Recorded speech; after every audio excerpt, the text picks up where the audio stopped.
The greatest thing was being on stage and having the control, the awe of being worshipped, and having folks just really look at you and say, wow, you know, I want to be that. As leader of a heavy metal band, Kirk Martin projected an angry, wild image on stage. And getting just thousands of people to scream profanities, that was the biggest rush for me. Offstage, people just found him mean. I was so filled with hate that I would project that hate at a lot of people. Two of the band members, when we were on the road, just decided they were just sick of me and they couldn't take me anymore. And they actually decided to leave the band. But the message in Kirk's music captured the minds of his young audience. My whole intention was to tell people to believe in yourself, follow your own visions, your own dreams, and crush whoever's in your way. Kirk had no illusions about where his growing success came from. I got on the ground and I clawed the earth. I told Satan, I said, if you give me what I want, if you make me a god, if you give me the women and the drugs and the fame and everything, and you give me the power to crush people, I will serve you until the end of time. Within 2 days, I was offered a recording contract. While Kirk pushed for fame and fortune, he tried to keep a secret bottled up inside. A couple of older boys in the neighborhood started molesting me and sodomizing me when I was probably about 8. It happened more than once, and I never talked about it. I never told anybody about it. Later, taking advantage of women sexually became part of Kirk's heavy metal lifestyle. The worst part about my molestation was the fact that I, in turn, went out and violated others. Then, just as he was about to sign the record deal for which he'd sold his soul, he had an encounter with a mysterious stranger. One morning at about 9 o'clock, I went into a small cafe, and this guy came and sat down right across from me. Out of all the places he could have sat, there were plenty of seats open. And immediately I looked at him with this horrible, mean-looking look on my face, and I said, "What's happening, Dad?" And he stopped stirring his coffee again and looked at me right in the face, and he said, "What's happening, Dad?"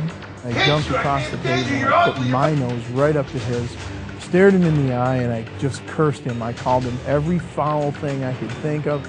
And he said, "God sent me here to tell you that he loves you. And God wants you to know that he was not responsible for the young men that molested you when you were a young child." And the thing that was so mind-blowing about that is he used their names. And he said, "Jesus is waiting for you to turn your face towards home." And I jumped up and chased after him, and he went around the corner of the building, and into thin air he disappeared.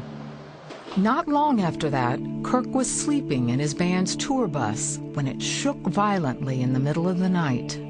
Suddenly, it was like this big shining spotlight came down from heaven, and the Spirit of God himself came into the bus. And I didn't know why I hated God so much. Everything just slipped away, and the only thing I felt was love. I felt accepted. I felt like I was that little boy again before I got molested. I said, "Jesus, change me or destroy me, because I don't want to be this anymore."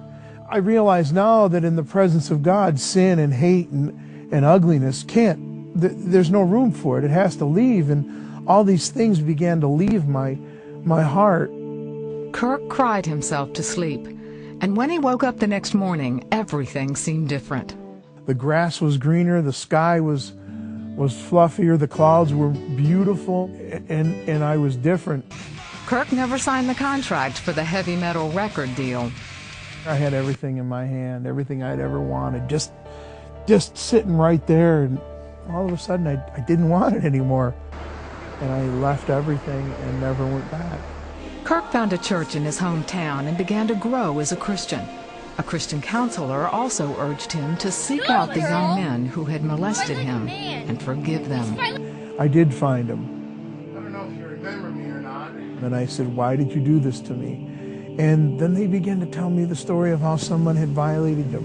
One young boy, how he had found a pornography magazine, and that's what led him to abuse me and then invite the other boy to abuse me. They had given their hearts to Christ. We sat down and we cried and we hugged and we talked about it and we prayed. That's how I got past all that. Over time, he found his musical talent moving in a new direction, writing and performing worship songs. He and his family travel around the country sharing the miracle that changed Kirk's life. My wife is just a treasure. My family is the greatest testimony of God's mercy and God's grace, because I thought I would never have such a wonderful blessing. Once I started to realize that God wasn't out to get me, I started to see the blessings. I was addicted to drugs and sex and violence and hatred and used music as a tool to destroy people. And then God turned all that around for His glory.